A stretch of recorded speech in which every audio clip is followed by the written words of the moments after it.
Nah, I'm D Kist, and I just jumped off the porch with dirty glove bastards. She just left the club, said she feeling freaky. She want me to beat it out the frame. Now my lemons Uncle Phoenix. All right, today we got D Kist in the building with us today. What's good? What's good? How you feeling today, gang? Man, I'm feeling good, bro. How you feeling? I'm feeling amazing, man. Yeah. So what you out here working on in Atlanta? Man, I'm working on a lot of stuff. I got new music coming on the way. You know, I'm still promoting my record Anytime, featuring Erica Banks, Racks Up, featuring Toosii. That's hard. Yeah. So how would you say working out here in Atlanta compares to working back at home? Man, working out here in Atlanta different because like everybody out here, like, you know, most people come to Atlanta to get, you know, where they trying to go. So it's different. Like you just to see all the artists in Atlanta who made it, and you know, so that's different. I'm trying to be like that. That's real. So for those who wouldn't know, how would you describe life coming up in Birmingham, Alabama? Birmingham, my life coming up was good, but I always knew, like, I was always taught, you know, you gotta work hard to get what you gotta go, you gotta grind, make sure you put the work in. And that's the realest. How would you describe your childhood coming up out there in Birmingham? My childhood was good. I can't complain about my childhood. Yeah. So when would you say you jumped off the porch? I say I jumped off the porch around 18 years old. When I was 19. About my first year into my senior year going to college. Just had to learn different life experiences, you know, classes. You gotta work, because I'm still in school, so I had to learn all that stuff. It's different. That's real. So what would you say is the biggest life lesson you learned growing up? My biggest life lesson? I think my biggest life lesson is I was taught how to, you know, how to grind, work hard. That's hard. So what would you say is the biggest obstacle you overcame so far in life? My biggest obstacle?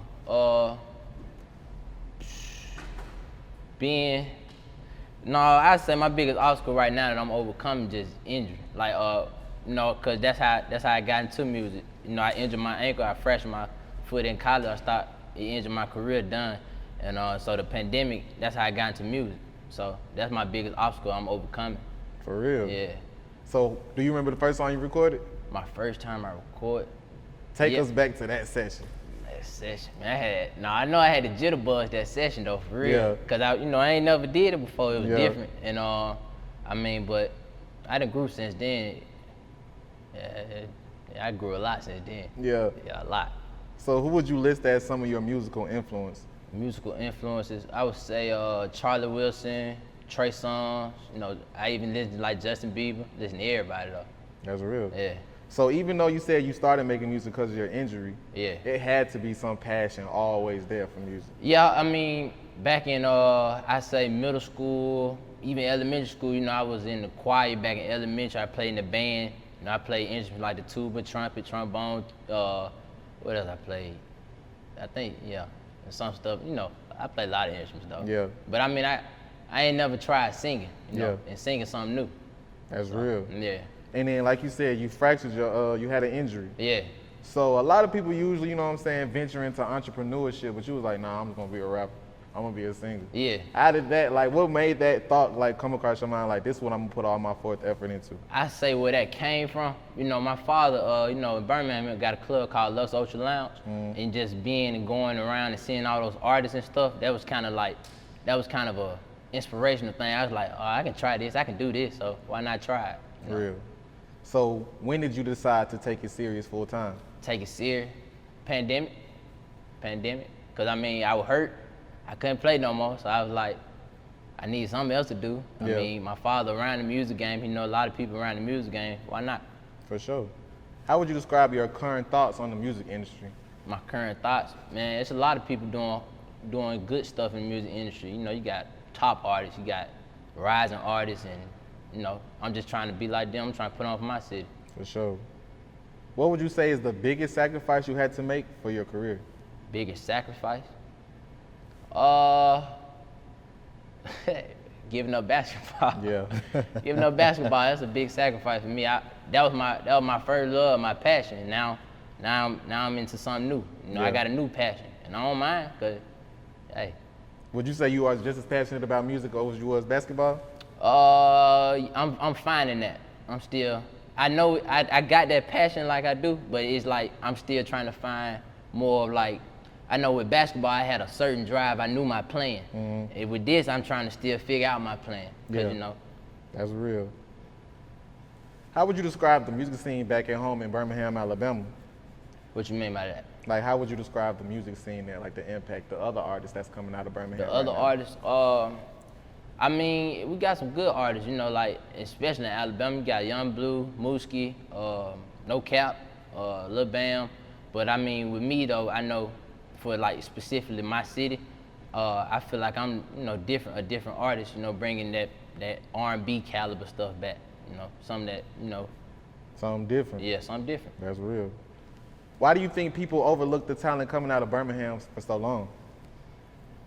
Man, cause you mean you got these big cities like Atlanta, all these cities around you just so huge, and like Birmingham just there, you know. Yeah. So like, I mean, but now we getting more and more on the map, as you can see.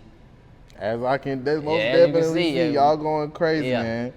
So talk about this single that you have with Erica Banks. Anytime, man, that's a dope record right there. I know, first time I was like, I heard the track, I was like, I needed a bop. I needed a bop.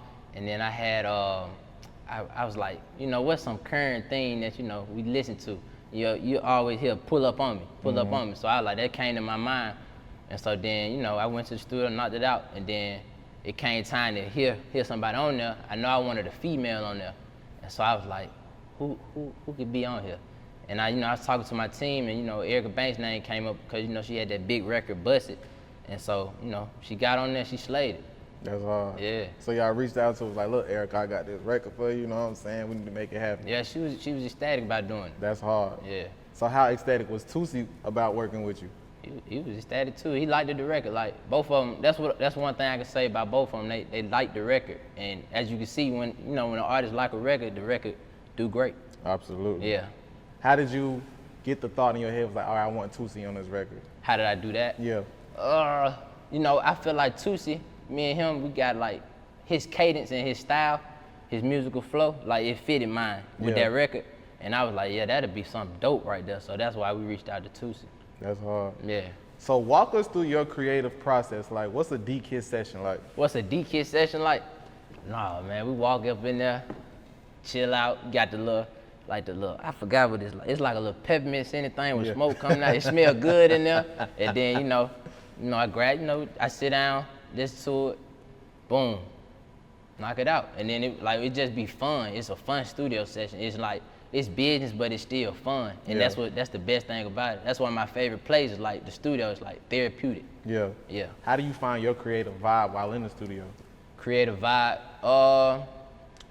I just try to, honestly, I don't even really be thinking. Like, it's just you ever heard like being in the zone?